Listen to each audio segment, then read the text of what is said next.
Assalamu ala rasulillah la nabiyya wa la rasulah ba'dah. Segala puji bagi Allah tabaraka wa ta'ala. Salawat dan salam kepada Nabi Muhammad sallallahu alaihi wasallam.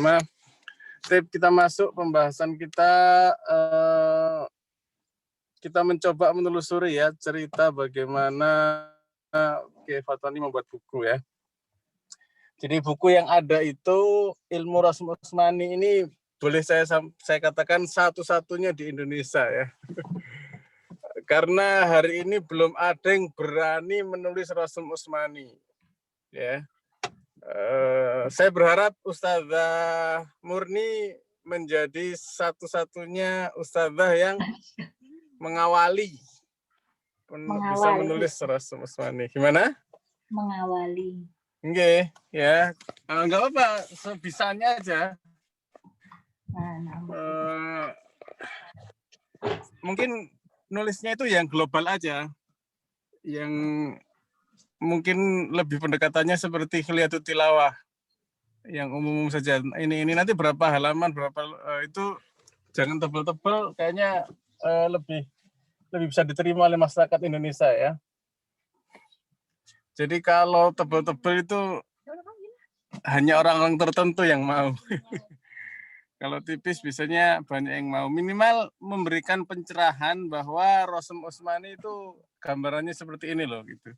Coba sampai hari ini nih kita belajar Rasul Utsmani. Kira-kira sudah kebayang belum apa itu Rasul Utsmani, bahasanya apa, terus tentang apa? Kalau ditanya itu kira-kira bisa jawab nggak, Ustaz? Sedikit, Ustaz. Udah. Loh, kan kaidah usul udah selesai. Kita kan sekarang bicara fars. Gimana? Ya maksudnya bisalah menceritakan sedikit.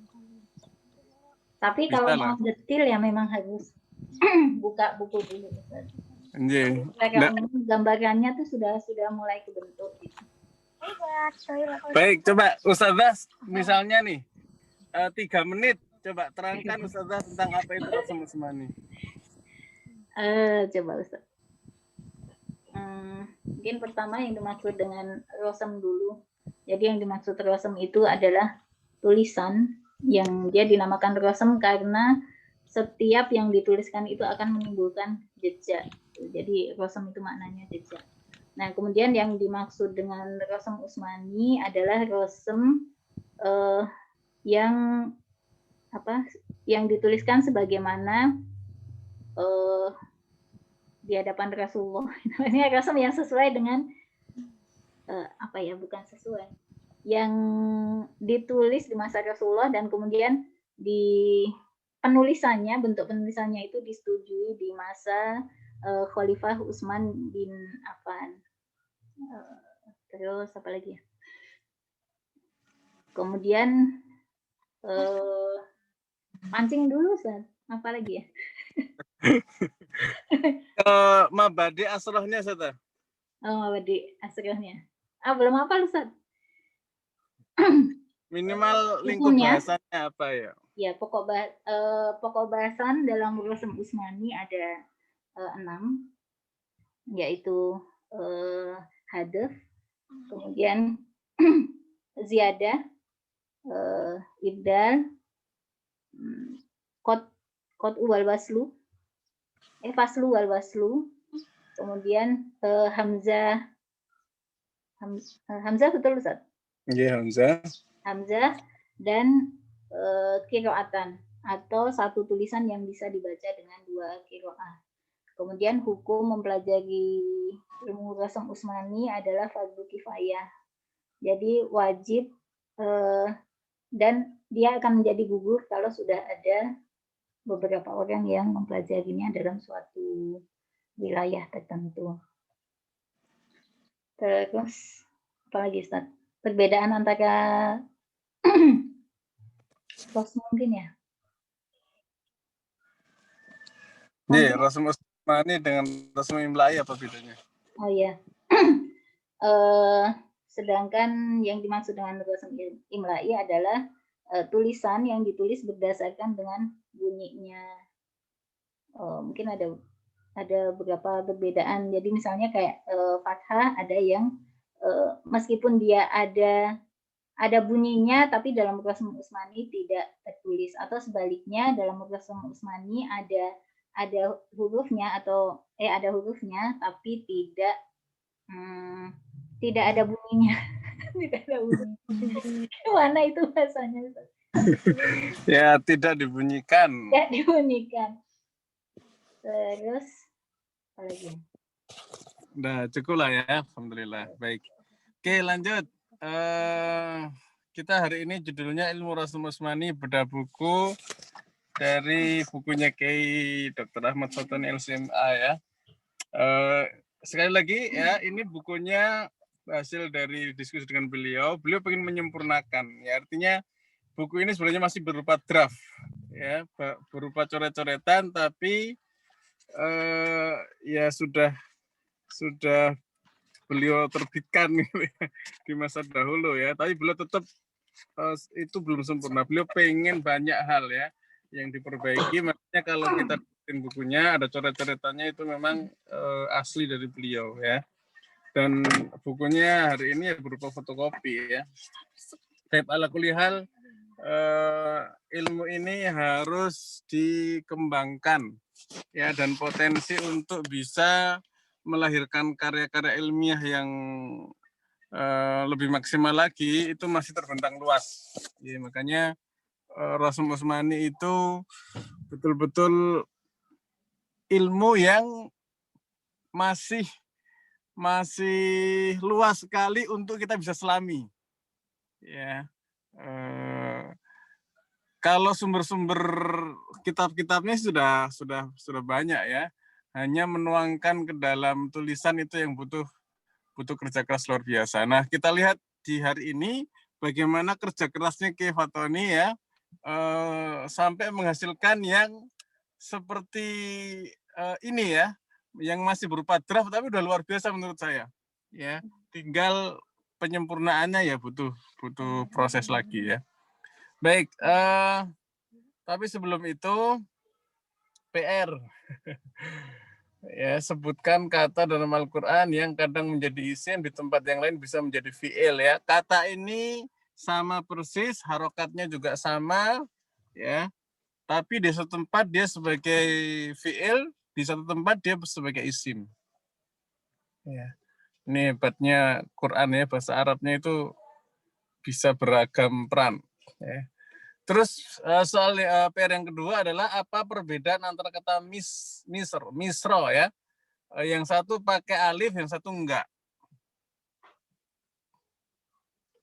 Yang satu ditanwin, ya misron. Yang satu misr, enggak. Padahal sama-sama misr ya. Nanti silakan dicari ya, mudah insya Allah. Kalau yang ini nasihat ya, tanda bahwa Allah Subhanahu wa taala memberikan kebaikan padamu adalah kita paham agama, kita zuhud terhadap dunia, kita mengetahui kekurangan diri kita. Nah, ini ya, sebelah kanan atas itu draft Arabnya. Ya.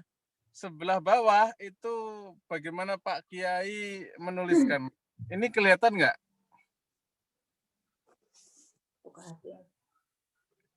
Di grup WA saya hanya share Indonesianya aja ya. Oh, yang atas Arabnya. Iya, yang atas Arabnya. Arabnya krol ya. Masih kitab zaman Bahla ya, jadi belum diperbarui lagi. Ustaz Murni kemarin nyari-nyari belum dapat nggih? Belum, Ustaz. Kitab digitalnya ya. Biasanya itu gampang aja, maksudnya kitab-kitab yang sebelumnya itu nyari itu banyak, Ustaz. Cuma yang ini memang nggak ada. Ada, cuma daftar isinya aja, nggak bisa di-download. Iya. Ini kalau saya menerangkan kira-kira kelihatan nggak? Nggak kelihatan. Atau di ini aja ya, diperbesar Pak. Diperbesar yang atasnya. Ya, kalau bawahnya kan sudah punya kan? Ya. Baik, ini saya besar-besar sini. Ya. Yang qasimul hadz ila salasi aqsam. Jadi ini langsung masuk ke bab macam-macam aqsamul hadfi ya. Macam-macam hadzaf ya. Jadi hadzaf itu berupa hadzaf isyarah, ada yang berupa ikhtisar, ada yang berupa iqtisar ya. Sebentar.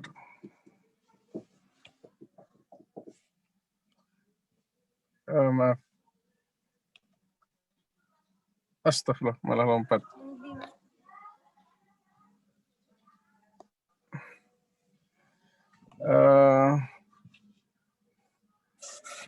Kita tadi sepakat akan menunjukkan Arabnya aja, terus Indonesianya ada di hadapan semua kan? Iya. Ya, jadi saya nyebutkan Arabnya, Ustazah semua ngelihat Indonesianya ya.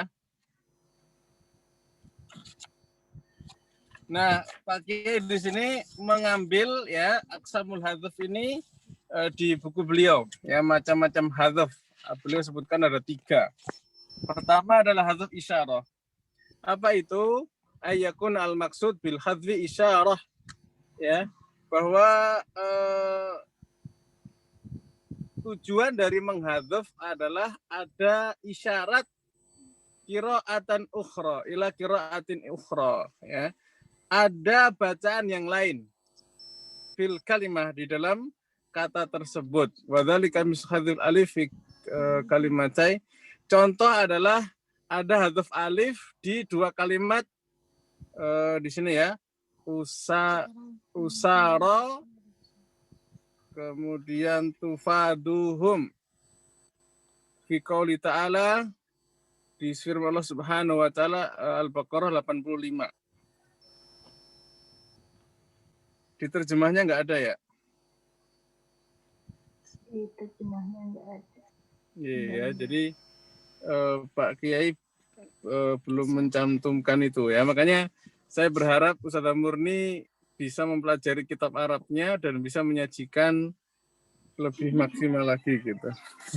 Nanti khusus baca dulu, Ustaz. Oh, Khusus baca kitab. Oke. Nah, di surah Al-Baqarah ayat 85 itu ada kata-kata apa?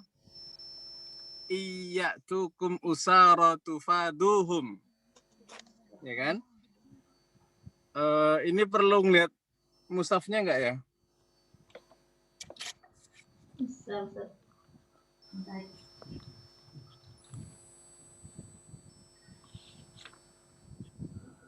Ada yang mewakili aja deh ya. Baik. Ayyatukum usaratu faduhum. Di sini yang dihadzaf alif adalah kalimat usara. Di sini isyarah ila qiraati hamzah. Ya. Jadi di sini mengisyaratkan ada bacaan qiraatnya Imam Hamzah. Ya. Haitsu qara'a bi fathil hamzah.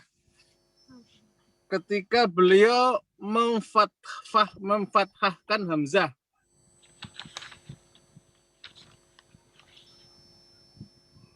Wa iskani sin, dan mensukunkan sin.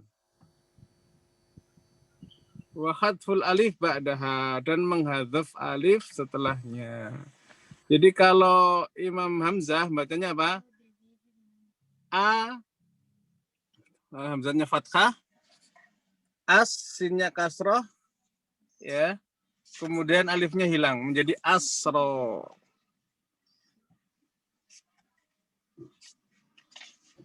Sampai sini nangkep kira-kira? Maaf Ustaz, Al-Baqarah ayat berapa tadi Ustaz? Al-Baqarah ayat 85. Oke.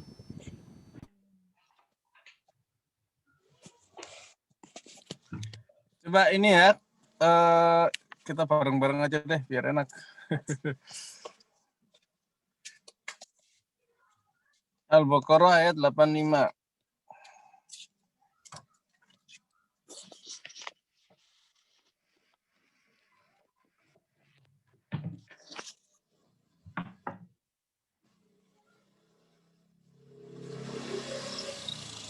Wa iyyatukum usara. Sudah terlihat?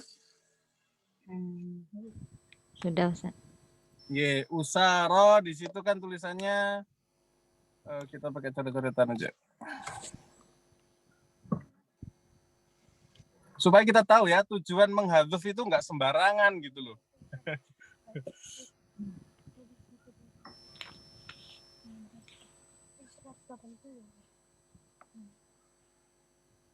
Begini kan tulisannya usara kan?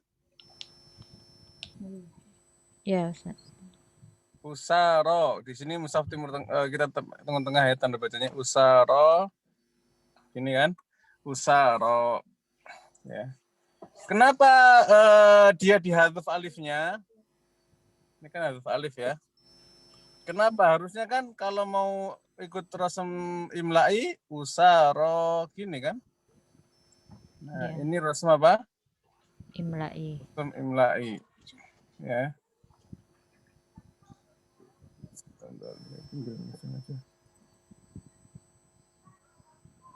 Ini imla ini. Ya, tetapi rasam usmaninya alifnya dihilangkan. Ya. Kita hapus. Nah, di sini ya tujuan dari hadzaf alif pertama adalah menunjukkan ada dua bacaan ya, bahwa Imam Hamzah itu membacanya dengan apa? Asro. Oke. Bentar. Oh. Maaf. Loh.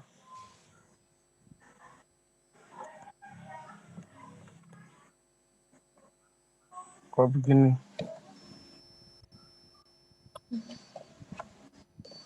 Bentar, usara, sedangkan Imam Hamzah membacanya dengan pertama memfathahkan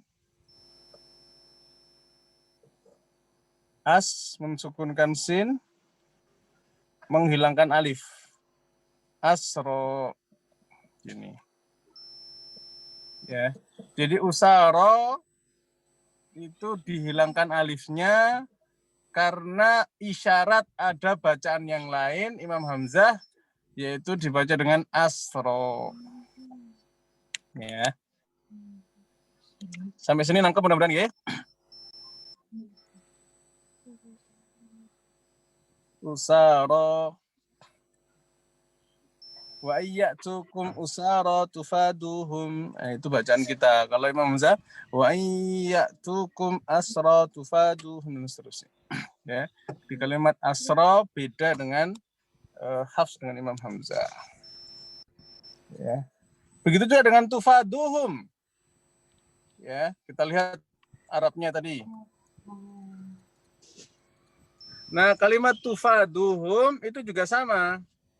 Dia dihilangkan apa? Tufa, fa, alif setelah fa kan? Isyarah ila qiraat Ibnu Katsir. Ya, di sini ada isyarat, ada qiraat Ibnu Katsir, wa Abu Amr, wa Ibnu Amir, ya.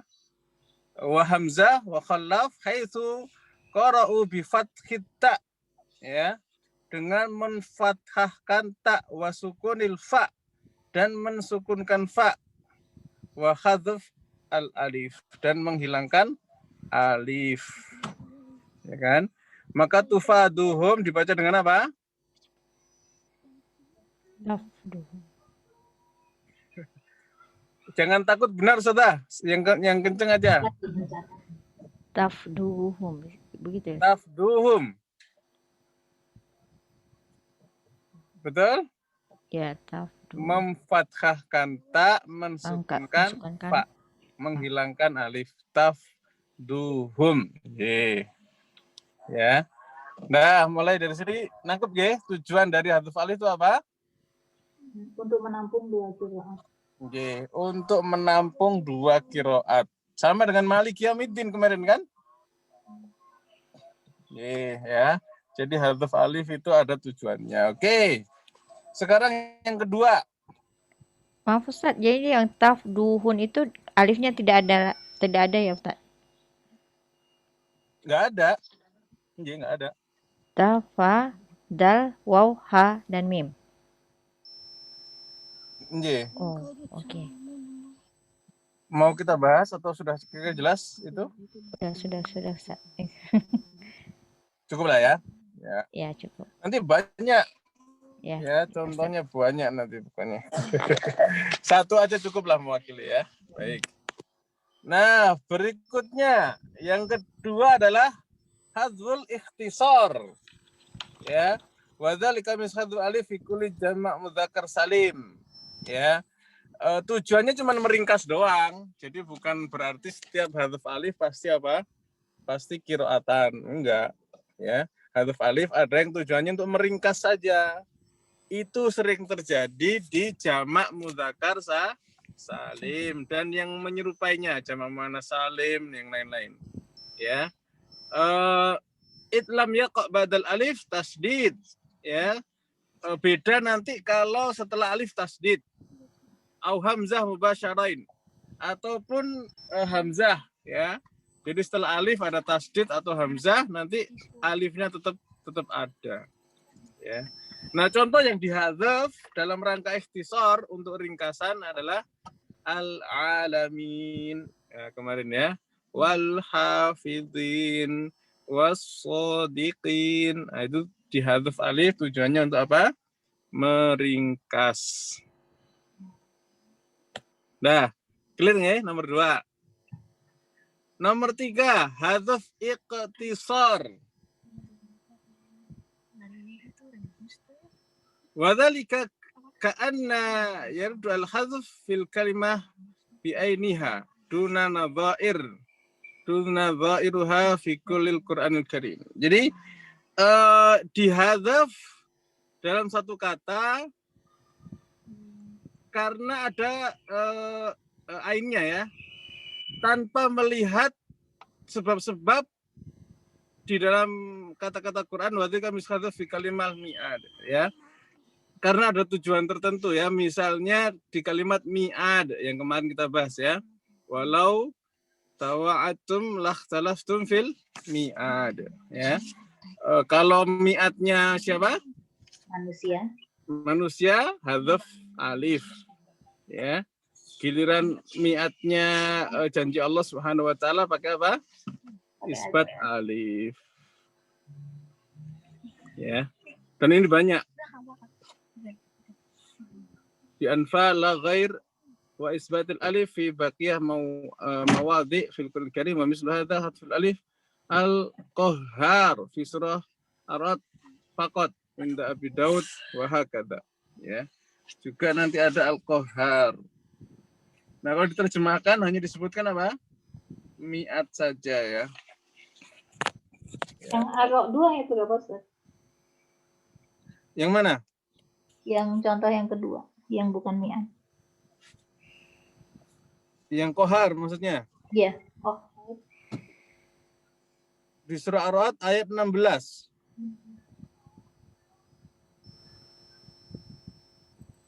Khusus untuk Imam Abu Dawud. Oh.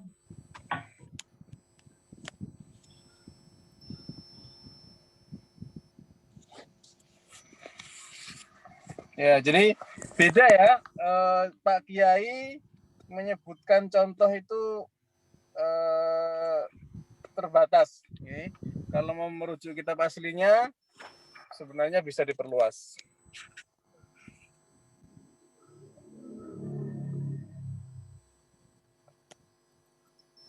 Oke. 3 ini bisa difahami, Ustaz, ya? Oke, apa coba? Pertama tadi apa? Yang pertama, hadzaf isyarah, yaitu membuang huruf dengan tujuan untuk mensyaratkan bahwa ada dua qiraat. Ada qiraat yang lain.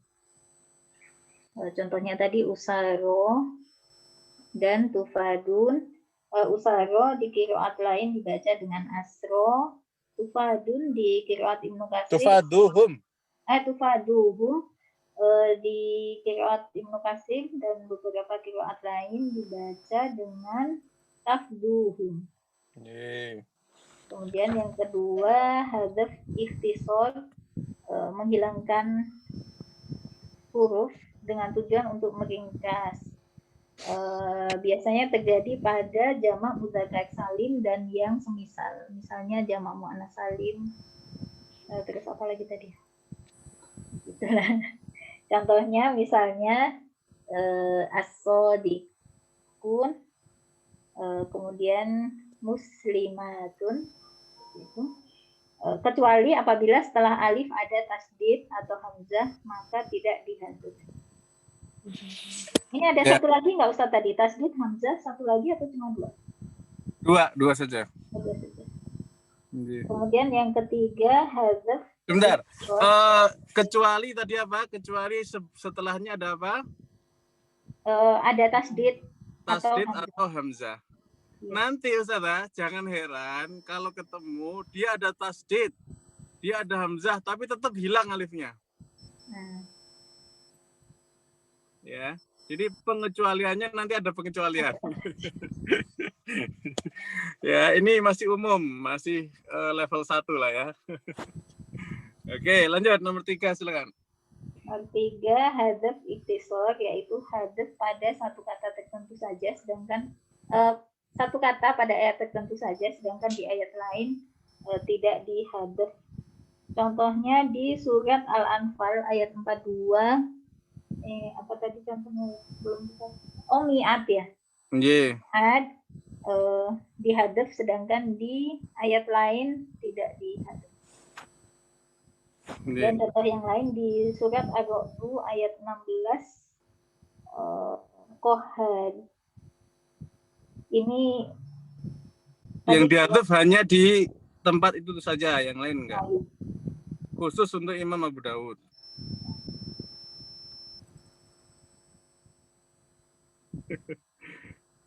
Dengan di sini tidak disebutkan ya tujuannya apa, maksudnya maknanya apa kok dihadzaf, enggak, ini bukan ranahnya Rasul Usmani ya. Jadi faedah-faedah itu ranahnya nanti tafsir atau ijaz, ya, mukjizat huruf-huruf penulisan Quran. Nah, clear ya? 3 sebab tadi. Baik. Nah, di kitab Arabnya lagi, saya perbesar lagi ya. Di kitab Arabnya itu disebutkan marjuhat li hadzfir wa isbat. Ya, maksudnya adalah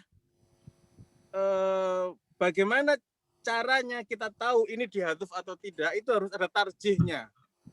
Tarjih itu apa, salah? Tarjih itu apa? Penjelasan. Terus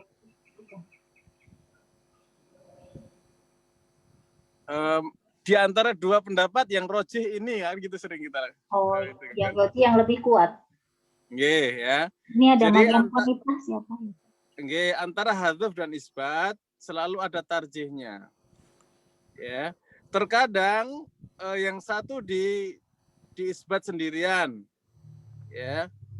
Fa yang fadu al isbat bitarjih al asalati. Wa dzalika idza lam yujad marjuh lil hadzaf, ya. Jadi kalau tidak ada alasan atau pendapat ya atau dalil ya, ditemukan suatu dalil sumber yang menjelaskan ini tidak dihadzaf, maka kembali ke asli yaitu isbat. Gitu ya. Jadi asal muasalnya itu bukan hadzaf tapi apa? Isbat.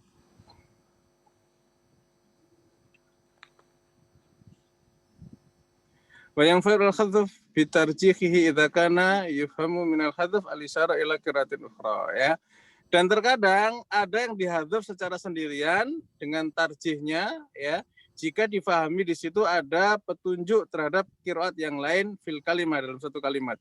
Ya, wa hadza idza lam yakun hunaka nasun ala isbat aw rajihatuhu, ya. Dan demikian ini jika di sana ada nas, jika tidak ada nas terhadap isbat atau pentarjihnya. Wa yustarakana ma'an fit tarjih fi thamaniyati ahwal, ya. Dan ada 8 keadaan yang kita di situ tentang tarjih atau penguatan mana isbat mana hadzaf. Keadaan pertama an-nassu ala rajhani ahadihima atau ahaduhuma. Ada nas yang merojihkan di antara dua pendapat.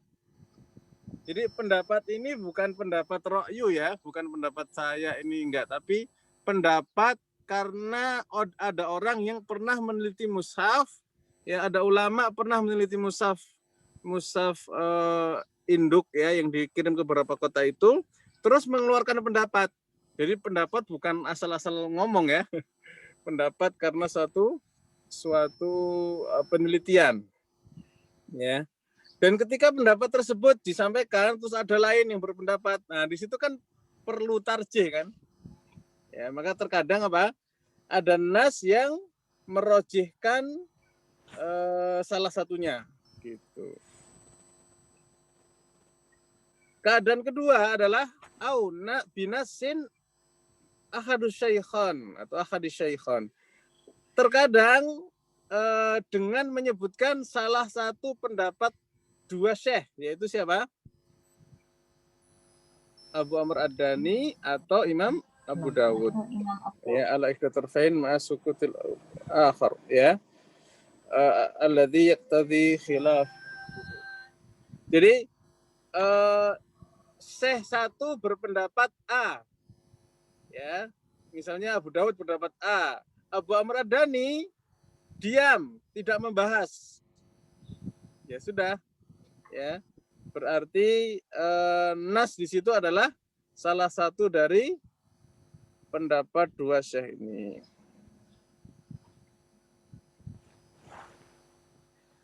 Keadaan ketiga, au bil hamli ala nadhair au majawir, ya. Atau ada satu kandungan atas pandangan-pandangan tertentu, ya, dari suatu kalimat, ya. Jadi terkadang kalau kita memahami sesuatu itu kan kaedahnya begini, gitu kan? Ya. Nah, kaedah ini punya pandangan seperti ini. Ya, jadi maka itu bisa dimasukkan di dalam apa? Di dalam hadzf ataupun isbat.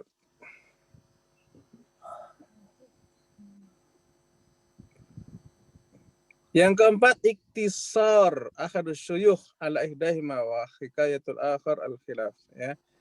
Atau salah satu dari para masyayikh itu ada yang meringkas, ya. Ya sudah, ringkasannya begini deh, ya, dibandingkan dengan pendapat-pendapat yang lain, ya. Jadi yang paling ringkas tuh ini, maka kemudian dipakailah pendapat tersebut, ya. Jadi kalau ruwet-ruwet gitu ya, ini pendapat ini pendapat ono gitu kan, udah yang paling ringkas dah mana gitu. Oke, yang kelima, au binasin syaikhin ala hukmi fi kalimah. Atau memang sengaja kita ambil salah satu pendapat syekh, pendapatnya ini dah kita ambil. Wadhabitu ghairah. Ya, tadi khilafu. Ya, dan yang lain ya mungkin di tempat yang lain, ya. Keadaan keenam, kaunun naqli an-nafi' wa ghairihi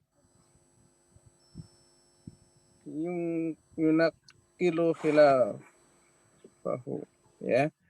Atau keadaan Imam Nafi'. Jadi Rosem itu ya, Rosem Utsmani itu sumber utama adalah qiraatnya Imam Nafi'. Ya. Terus pakai qiraat yang lain boleh nggak Ustadz? Ya mungkin boleh, ya. Yang lain mungkin sesuai dengan kotanya, tapi induk pertamanya, gitu. Indukan pertama itu adalah qiraat siapa? Imam Nafi'. Kenapa Imam Nafi'? Apa sebab? Imam Nafi' di Madinah bukan? Iya, di Madinah. Rasulullah kan di Madinah. Ya, Rasulullah di Madinah. Terus terkait dengan mushaf? Terkait dengan mushaf. Enggak, bingung. Karena di Madinah itu ada dua mushaf induk. Oh. Ya, yang satu indukan utama. Jadi ada induk-induk yang lain ya, induk perkotanya ada, tapi kalau di Madinah ya itu ibu kota Islam di awal-awal penulisan mushaf ya. Sehingga di sana ada indukan pertama itu dipegang oleh siapa? Zaid bin Sabit, ya. mushafnya Utsman bin Affan, kemudian ada juga yang dipegang oleh Zaid bin Sabit radhiyallahu anhu. Ya. Jadi kenapa Imam Nafi' dijadikan pegangan utama? Karena di Madinah ada 2 mushaf induk.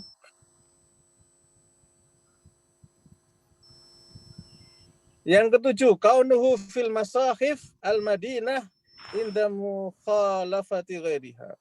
Ya. Keadaan mushaf-mushaf kota di masing-masing perselisihannya.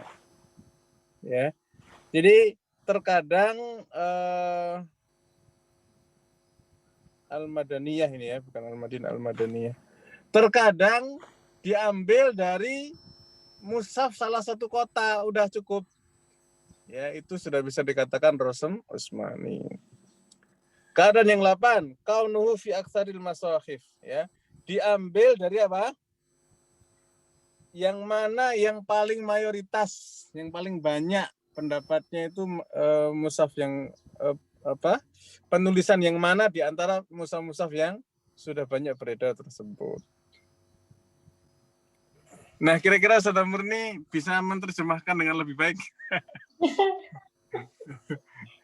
Ya gini ya, coba bayangkan Pak Kiai, beliau nggak ngangkat ini. Ya, beliau meringkas, takutnya apa? Mungkin ruwet gitu ya. Atau mungkin belum mencari hal-hal yang penting saja, sekedar diketahui sudah. Ya. Makanya, maaf.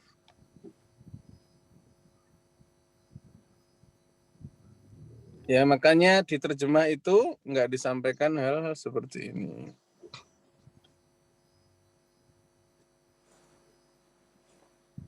Ustadz, saya ketinggalan nomor 2 dengan nomor 3, Ustadz. Juga yang 8, Ustadz. Ustaz Murni, tolong dibantu. Nomor 2, dengan menyebutkan pendapat salah satu dari 2 imam. Jadi apabila salah satu, 2 syekh ya. 2 syekh, yaitu apabila salah satu membahas, kemudian yang satu tidak membahas, maka diambil pendapat yang membahasnya. 2 syekh maksudnya siapa, Ustaz? Abu Dawud dan Abu Amr Adani. Iya, Syekhon itu Abu Dawud dan. Oke, lanjut. Yang nomor berapa? Oh iya, ada kandungan atau makna lain dari suatu kata. Gitu aja catatannya. Nomor 3. Ya udah deh, yang penting paham deh. Ada kandungan. Kandungan makna yang lain, maksudnya dia maknanya tuh nggak seperti biasanya gitu. Kayak mungkin kemarin yang lada gitu ya Ustaz. Contohnya, bayangan saya begitu. Itu. Yang kelima saya ketinggalan Ustaz. Duh, tadi Ustaz siapa Alia yang nanya? mungkin punya yang kelima. Yang kelima, atau memang sengaja diambil pendapat imam tertentu. Maksudnya.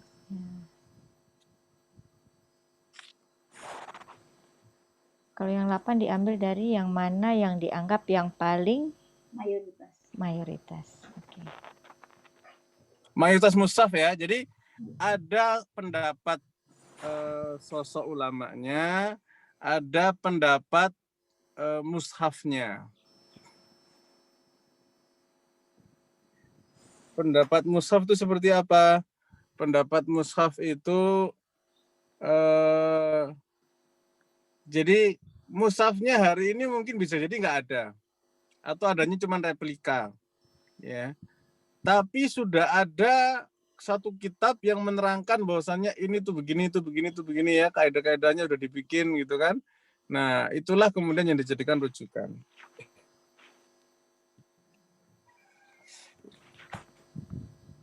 Nah, sampai sini ada pertanyaan?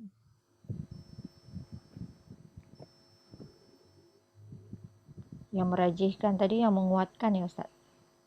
Ye, yang menguatkan pendapat mana yang diambil karena lebih kuat.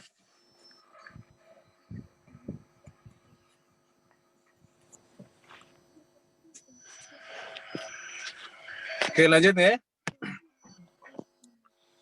Nah, masuk ke hadzuf alif.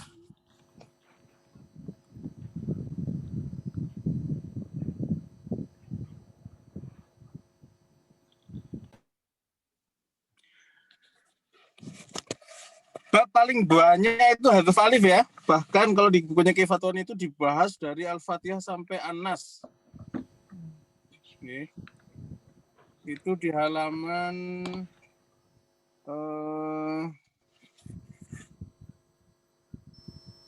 halaman 54 ya. Sampai halaman berapa itu? Hadaf alif. Tapi saya dapati belum semua dibahas.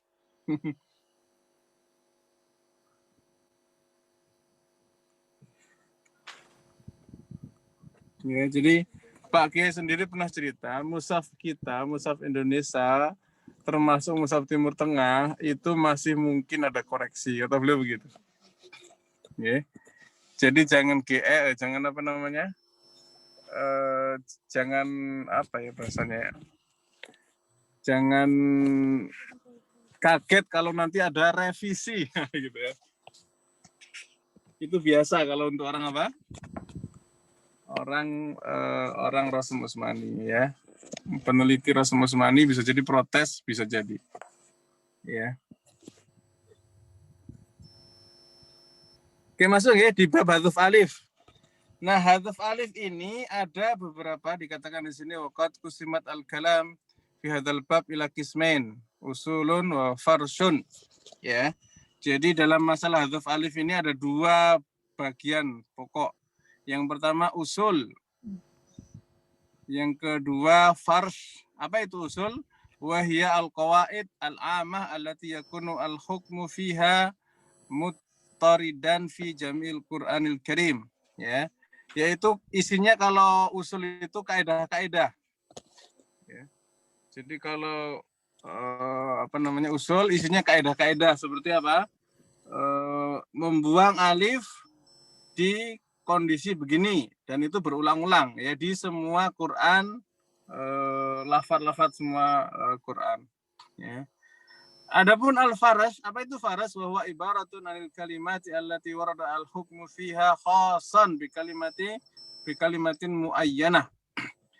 Kalau faras ini adalah istilah untuk menunjukkan kata-kata yang tertulis itu punya hukum khusus ya di kata tertentu, fi suriha, di surat tertentu, ghaliban wa ukhratuha anil usul ya, dan tiba-tiba dia beda dengan usul ya, pendapatnya lain daripada usul ya. Kalam alaiha saykunu murattiban hasaba suara Qur'anul Karim wa hasaba tarajim as-sitta allati urdaha an-nazim. Ya, jadi terkadang dilafatkan dalam nazam atau dalam syair-syair tersebut itu, matan-matan tersebut itu disebutkan perkatanya. Ya, kalau sudah main perkata berarti fars. Dan yang kita pelajari kemarin adalah apa? Usul. Ya, farsnya, waduh, saya bingung. Kira-kira berapa lama kalau mau menyelesaikan? Ya, tapi paling enggak sudah pernah ya meneliti, menganalisa. Ya, bila diberikan usia yang berkah, mudah-mudahan di antara ustadz semua ada yang menjadi ulama rosem. Amin. Ke depan. Insya Allah. Lanjut, al-qawaid al-usuliyah. Nah, barulah membahas apa? Kaidah-kaidah usul. Yang pertama, hukmu al-alif al-waqi'ah. Hukum alif yang terjadi fi jami mudzakkar salim, di jamak mudzakkar salim, wa ma al-haqqa bihi, dan yang semisal. Jamak mudzakkar salim punya 3 keadaan. Pertama adalah menghapus alif. Yang kedua adalah menetapkan alif. Yang ketiga mengisbat alif lebih masyhur tetapi dengan syarat. Gimana tuh? Nah, kalau di terjemahnya Pak Kiai menyebutkan tuh. Oh, di sini masih hadaf alif. Jadi membuang alif itu bisa pada mudzakkar salim dan yang semisalnya. Ada 3 keadaan. Ya. Jamak mudzakkar salim itu ada yang dibuang alifnya, ada yang ditetapkan alifnya, ada yang khilaf, tetapi yang lebih masyhur dibuang alifnya. Isbat, Ustaz. Oh iya, ya menetapkan alif lebih masyhur. Nah, kemudian kita lihat lagi Arabnya.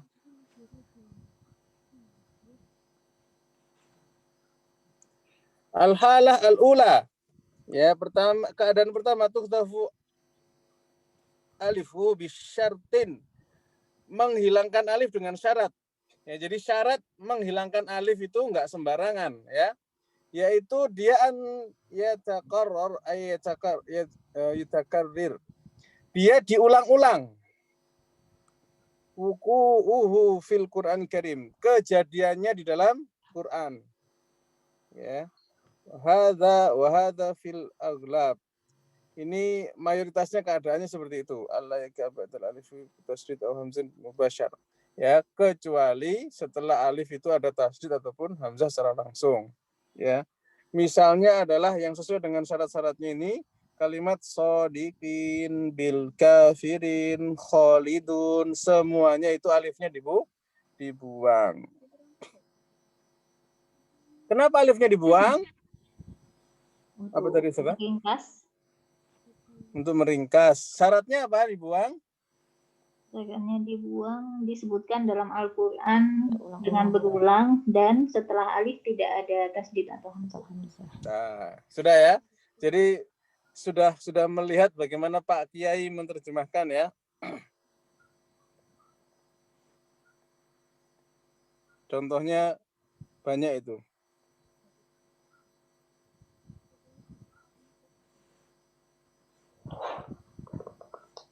Wa kadzalika kullu masta'mal fi janibillahi ala jihati ta'dhim mislu al-warithun.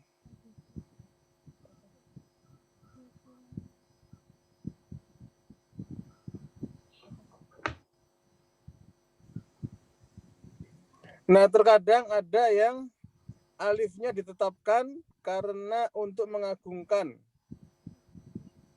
Oh, diterjemah tidak disebutkan oleh Pak Kiai.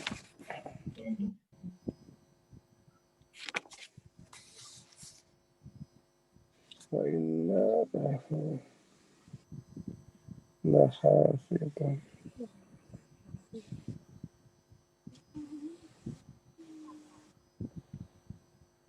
Sebentar.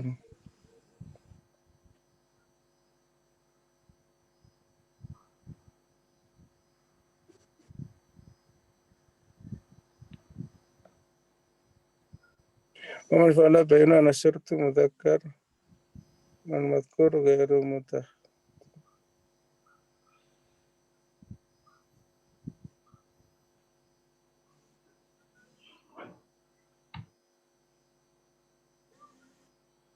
Nah, tetapi Imam Abu Dawud juga tidak memberikan syarat harus berulang. Ya, jadi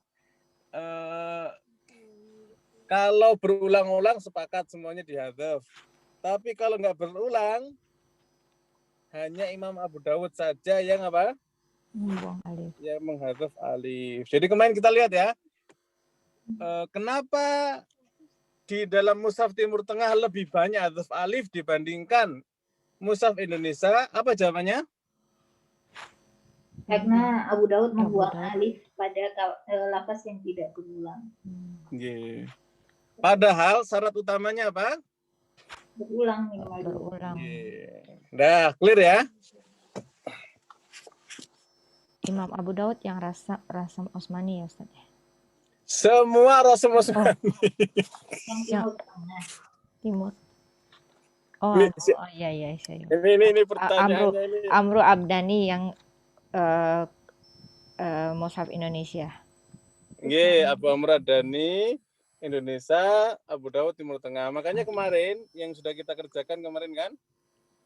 Iya. Kita dapati kenapa Mushaf Timur Tengah lebih banyak hadzaf alif ketimbang Mushaf Indonesia. Apa jawabannya tadi, Ustaz? Kenapa bisa begitu? Karena Mushaf Eh, aduh, Tadi Itu loh. ada di buku. karena Imam Abu Daud membuang alif Ada. pada lafaz yang tidak berulang pada Al-Quran. Ya, jadi syarat harus berulang oleh Imam Abu Dawud apa? Tidak dijadikan berlaku. syarat. Mm-mm. Nah, kayak Ini gitu aja. kecuali ya Ustadz ya. Oke.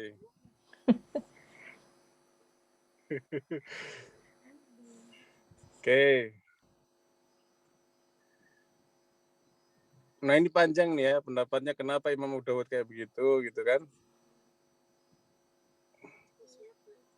Nah, yang penting ketemulah ya, ketemu alasan kenapa beda antara Abu Dawud dengan Timur Tengah dengan Indonesia masalah huruf alif. Oke, selanjutnya Pak Kiai di sini menyebutkan isbat alif.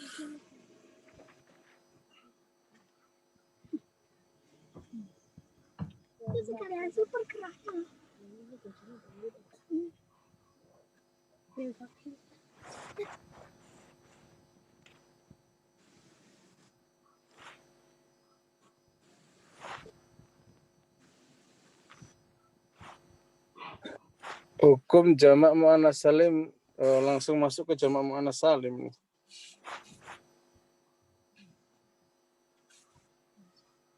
Sebentar, menetapkan alif. Oke, di Pak Kiai disebutkan hukum menetapkan alif. Hukum menetapkan alif, Arabnya mana ya?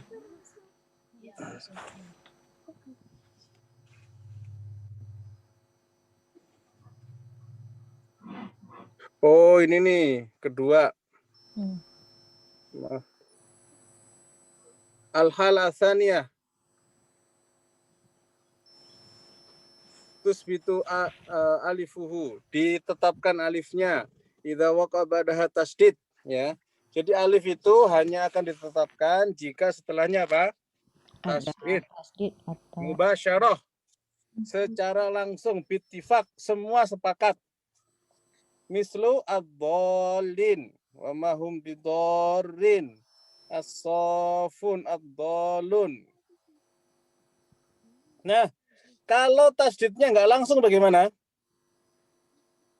Tidak berlaku. Kecuali al-hawariyun. Kecuali khawariyun. Enggak, jika tasdidnya tidak langsung setelah alif, maka alifnya dibuang. Oh, tunggu, salah deh. Salah. Jika tasdidnya tidak langsung setelah alif, maka alifnya dihadaf. Misalnya al-hawariyun. Tapi kalau di Arabnya gini, tidak Ustaz. semua tempat. Ya, Ustaz. Kalau Arabnya ini ya, saya sampaikan al-alifu ma'idza kana qablaha. Jadi kalau tasdidnya itu sebelumnya. Contohnya? Contohnya as-sabirun tuh, shadnya kan tasdid tuh. Oh. Tasdidnya sebelum alif, dibuang nggak alifnya? Tapi itu tasdidnya kan karena ada alif lam itu, Ustaz. Ya nggak peduli, pokoknya. Nggak peduli. Pokoknya alasan apapun yang penting tasdid kan. Apa jawabannya? Ini ada di bahasa Arabnya. Fawa makhdufun al-alif bila khilaf bittifaq as-suyukh. Ya, jadi kalau tasdidnya itu sebelum alif, maka alifnya dibuang. Ya, semua sepakat, semua syekh. Keren ya. Wa wadihu hadza. Ya, dan ini sudah jelas.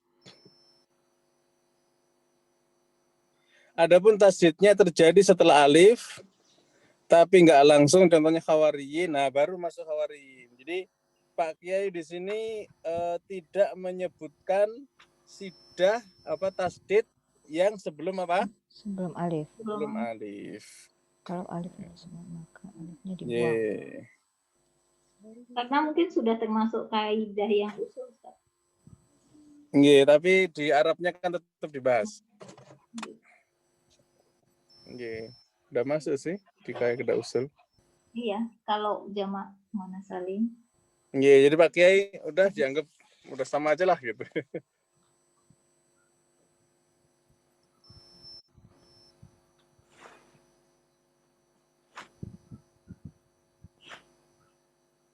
Oke, lanjut. Nah, khawariyin ini apa tadi masalahnya? Fa wa yuhdab alif inda suyuh aidan walakin Abu Dawud wa asbata lafdhan khawariyin tuh. Al khawariyin di sini dibuang alifnya, akan tapi oleh Abu Dawud ditetapkan alifnya. Sama ya, redaksinya beda saja kata-katanya.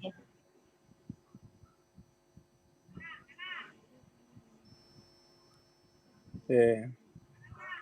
Kemudian wa khudhif alif rabbaniyin. Kalimat rabbaniyin di surah Al-Imran wa hum lam tukarrir dan tidak diulang-ulang. Wuquhu kadza rabbaniyun fil maidah. Begitu juga dengan rabbaniyun fa idza qila lam khudhifat alif min rabbaniyin.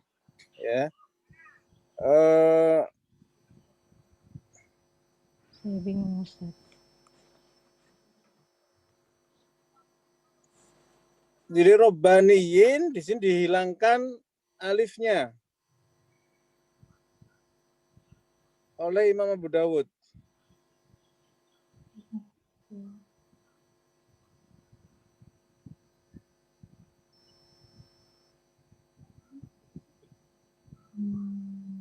Alifnya setelah ba kah Ustaz? Robbani. Nggih, setelah ba.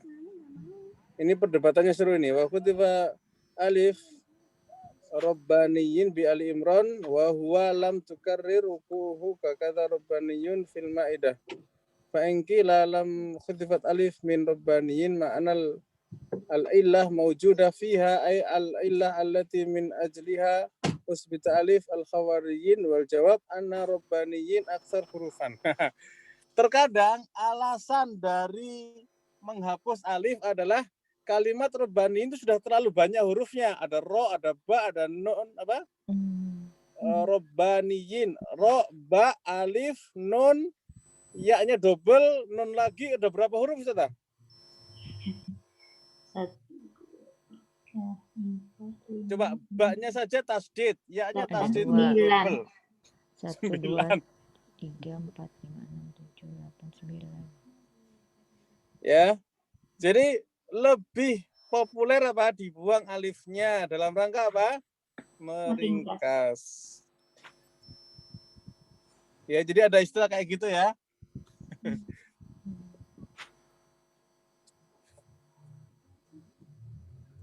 Lanjut, al-khala tsalitsah.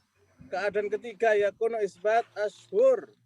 Ya, mengisbat lebih masyhur, lebih populer idza waqa badal alif hamzah mubasyar. Fakarja khilaf ya. Jika setelah alif ada hamzah. Contohnya adalah auhum qailun lit-qaifin al-qaimin khaifin. Wa kharaja ma idza kana al-hamzu qabla al-alif nahu al-amirun. Nah, bagaimana kalau hamzahnya sebelum alif?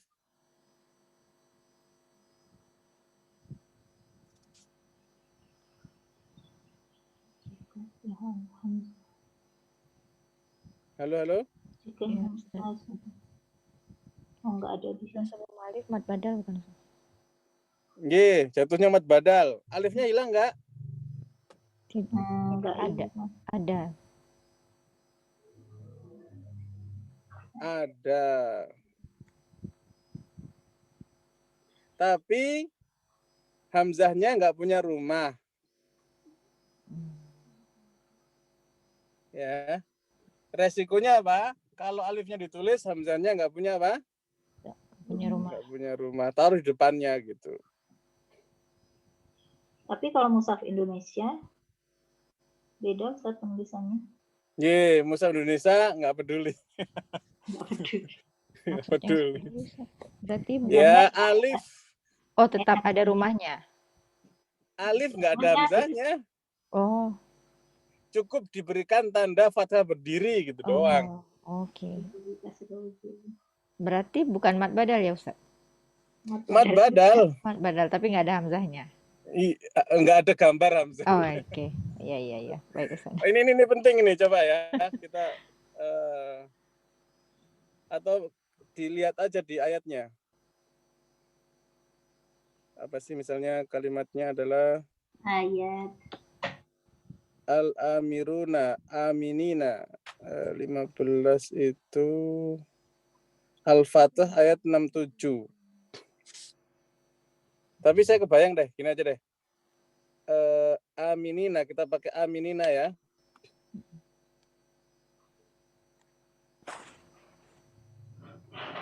Pakai aminina. Kalau sebentar, kalau mushaf Timur Tengah aminina.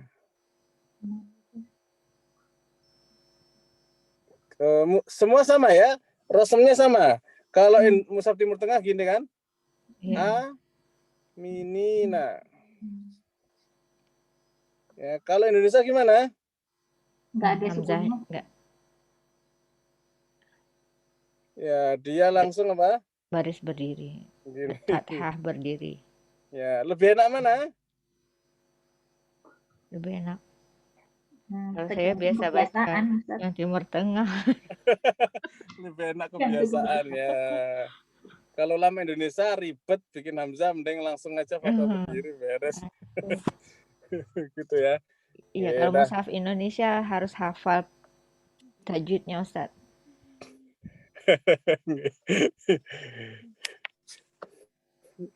Masing-masing punya kelebihan ya.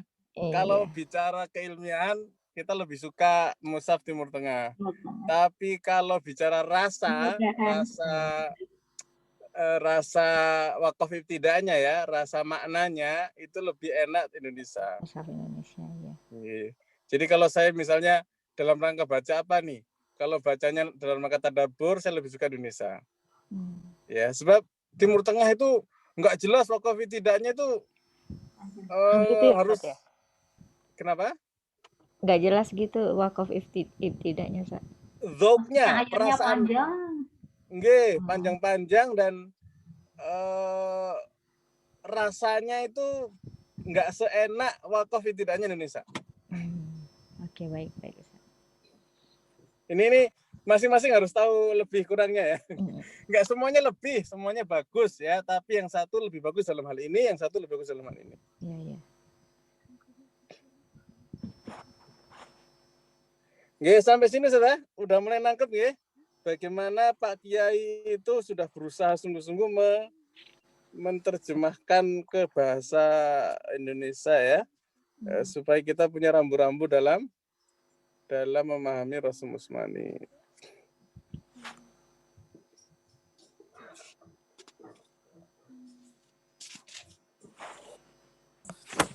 Berarti terakhir kita sampai di keadaan ketiga ya, menetapkan alif lebih masyhur.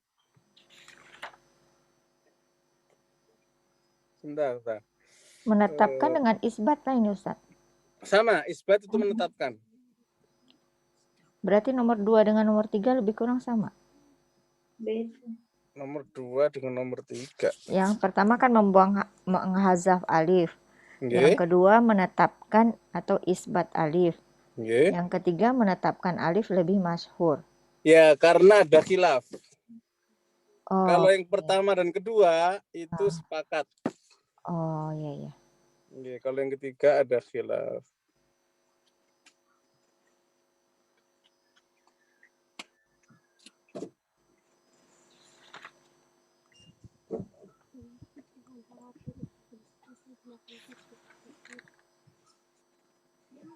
Ya, terkaitnya nanti dengan hamzah. Hamzahnya jauh apa dekat?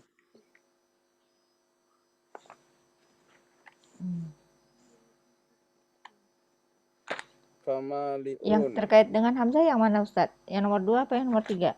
Yang nomor 3. Oh iya.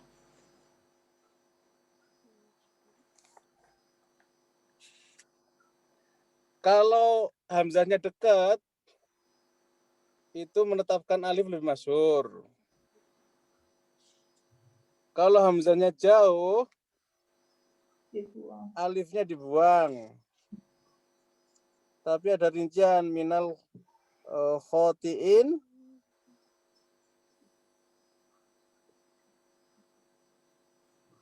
Abu Daud menetapkan alif.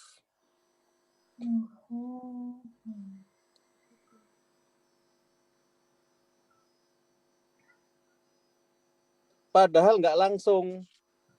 Coba Ustazah, kita lihat nih surah Yusuf ayat 12 ya. Terakhir ini.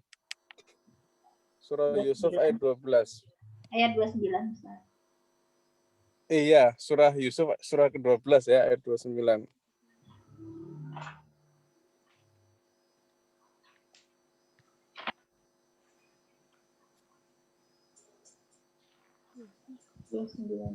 Khotiin tuh. Biasanya kalau hamzahnya nggak langsung itu kan dihilangkan alifnya kan? Sudah kelihatan ini khotiin? Ya, minal khotiina. Nggih. Anehnya Imam Abu Daud ngapain? Menetapkan alif. Iya, menetapkan alif. Oh, kalau yang Indonesia nggak ada. Indonesia malah nggak ada. Nggak ada. Tuh, Indonesia tidak ada.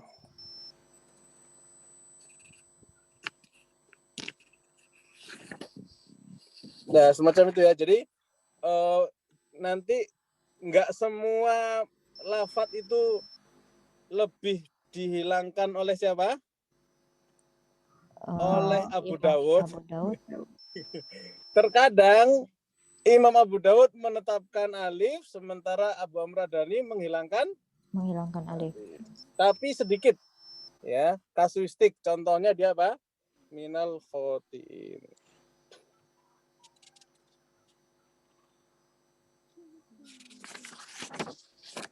Dah.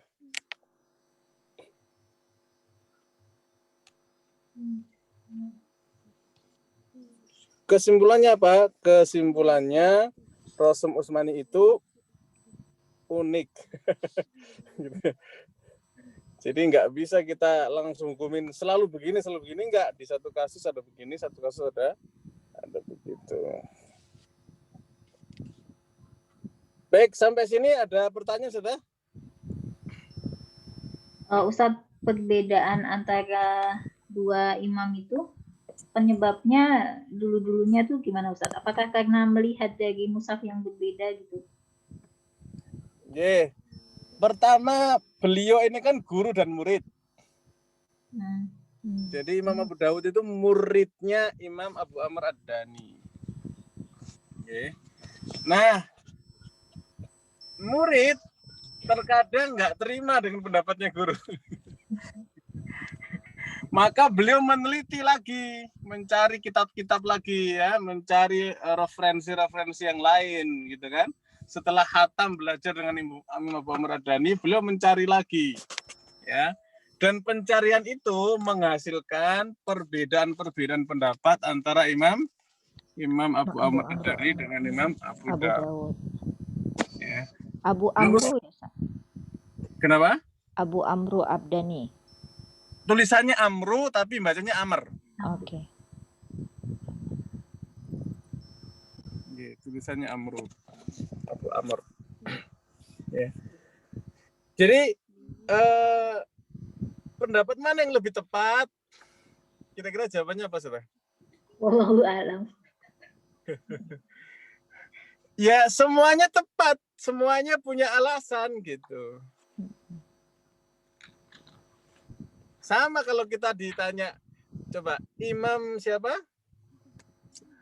Imam Malik punya murid Imam Syafi'i. Ya. Imam Malik punya guru Imam Abu Hanifah.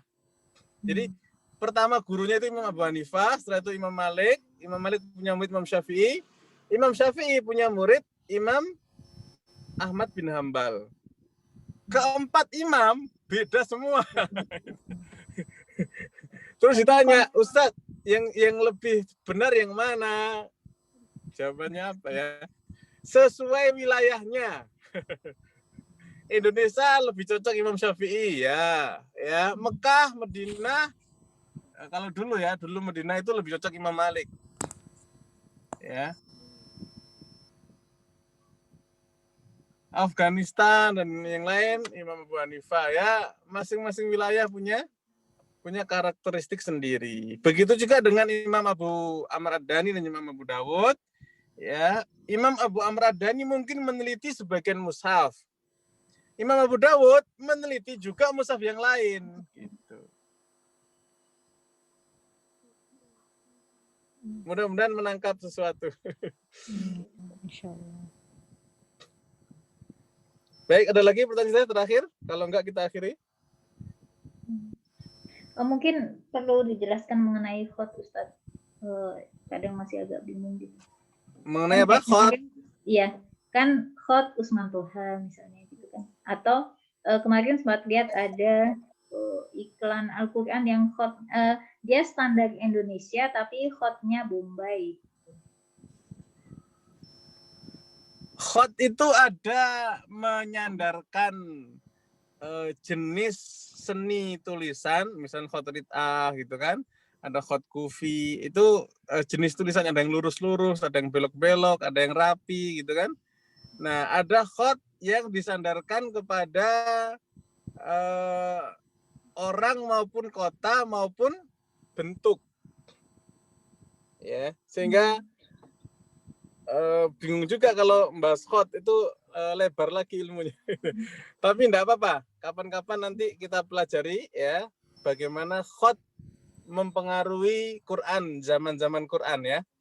Jadi di zaman Rasulullah SAW itu khotnya apa gitu ya. Kemudian berkembang khotnya apa, model-modelnya gimana, itu enggak bisa dijawab dengan 1-2 menit saja. Oh, nah, betul. Enggak, soalnya kan kadang suka ada yang bingung gitu. Bilangnya, makanya ketika mengatakan kalau yang Quran Madinah itu Utsmani, padahal maksudnya itu dia ditulis dengan khot Usman Toha gitu. Sedangkan Indonesia kan Utsmani juga gitu, cuma khotnya beda. Tapi hari ini sudah sama, Ustaz? Iya, Ustaz. Hari ini ada yang beda, Ustaz, khotnya. Yang terbitan zaman dulu. Ya, terbitan sekarang juga mulai ada. Makanya itu yang saya bilang khotnya khot Bombay itu, Ustaz, yang gitu. Ada yang menerbitkan lagi gitu ya? Ada yang menerbitkan lagi, karena mungkin yang di desa-desa masih pakai itu kali ya. Dulu ada yang nyumbang ke pesantren ya, pakai khot yang masih zaman dulu. Santri nggak bisa baca. Bisa baca, suka kebalik. Kalau khot itu tanda baca. Bukan, khot itu kayak font gitu ya. Oke, baik. Modelnya. Model tulisan, oke. Ada bahasan khusus nanti masalah khot. Sementara kita pending dulu.